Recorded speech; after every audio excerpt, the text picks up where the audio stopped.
Sari, NIM 2003102160 dari kelas 6A Manajemen. Di sini saya akan membuat video UAS praktek simulasi manajemen yang diampu oleh Ibu Wiwin Juliati, ST, SPD, MAK. Materi saya yaitu PT Charon Pokpan Indonesia Tbk. Profil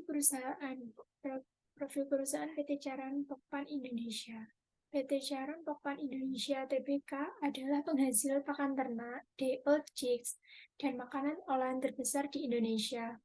Perseroan didirikan tahun 1972 dengan pabrik pakan ternak terbesar pertama di Jakarta untuk menghasilkan pakan ternak berkualitas. Saat ini, Perseroan memfokuskan usahanya pada kegiatan agrobisnis yang mencakup poultry business, dari memproduksi pakan ternak berkualitas, pembibitan ayam yang cepat tumbuh dan tahan penyakit, serta menghasilkan produk ayam olahan berkualitas tinggi. PT Charon Pokpan mengembangkan usaha untuk menghadapi tantangan dalam menghasilkan produk yang dapat dipercaya dan berkualitas tinggi dengan membangun fasilitas produk dan membangun fasilitas produksi di berbagai daerah. Secara bersama-sama, jaringan pabrik pakan ternak ini membuat Perseroan menjadi produsen pakan ternak terbesar satu-satunya di Indonesia. Selain itu, jaringan tersebut memiliki posisi strategis untuk memenuhi kebutuhan peternak ayam di seluruh negeri. Hal ini menjadikan Perseroan sebagai perusahaan penghasil pakan ternak yang terpercaya. Selanjutnya, kode etik PT Charon Pokpan Tbk. Grup Charon Pokpan telah menetapkan pedoman operasional dan perilaku dalam kode etik grup Charon Pokpan yang telah disampaikan kepada direksi, eksekutif, dan karyawan di semua tingkatan untuk diketahui, dipahami, dan dipatuhi sebagai pedoman dalam menjalankan tugasnya. Charon Pokpan Group menjunjung tinggi prinsip tata kelola perusahaan dalam menjalankan bisnis.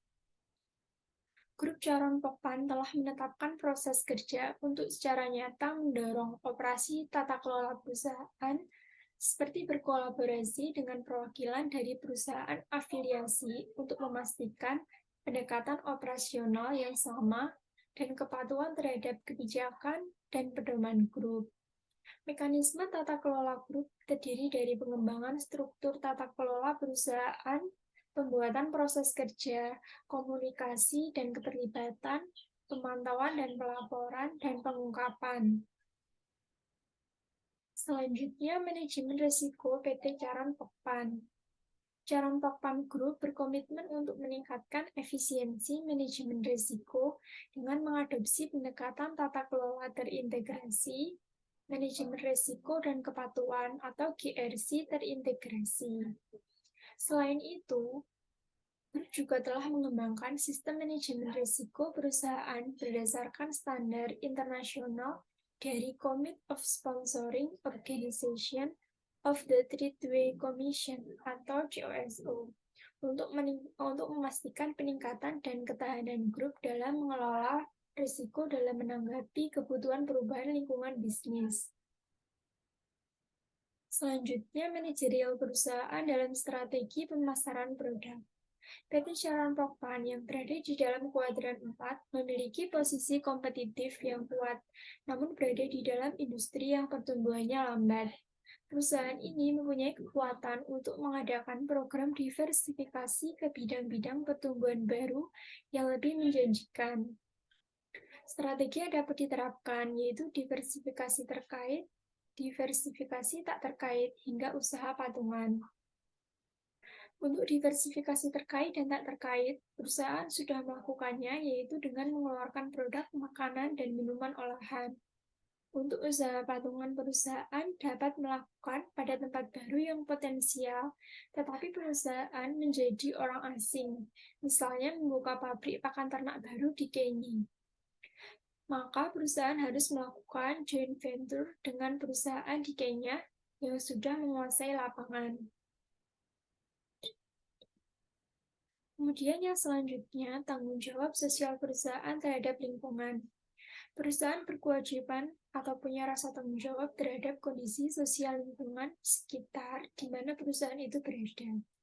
Beberapa tindakan yang dapat dilakukan perusahaan yang berujung kepada peningkatan kesejahteraan masyarakat sekitar, misalnya memberikan bantuan pendidikan, beasiswa, pemberian sembako, dan pemberian susu serta vitamin kepada masyarakat di daerah tersebut. Selain bantuan tersebut, bentuk lain yang dapat dikucurkan adalah memberikan bantuan dana untuk pemeliharaan fasilitas umum yang berdaya guna untuk masyarakat banyak, khususnya masyarakat yang berada di sekitar perusahaan tersebut. Demikian, Jonathan Aritona, penanggung jawab pelaksana program CSR PT Charon Pokpan Indonesia Cikande di daerah kantor kawasan industri modern Cikande, Serang, Banten. Kepada wartawan, Jonathan mengatakan, kegiatan CSR bisa menjadi tolak ukur perusahaan di bidang sosial yang dapat digunakan perusahaan untuk mengakomodasi kebutuhan dan kepentingan masyarakat umumnya. Oleh sebab itu, terselenggaranya program sosial dan kegiatan CSR di tengah masyarakat sekitar menurutnya akan menurunkan konflik sosial yang sering terjadi di tengah masyarakat. Sekian presentasi dari saya. Terima kasih. Assalamualaikum warahmatullahi wabarakatuh.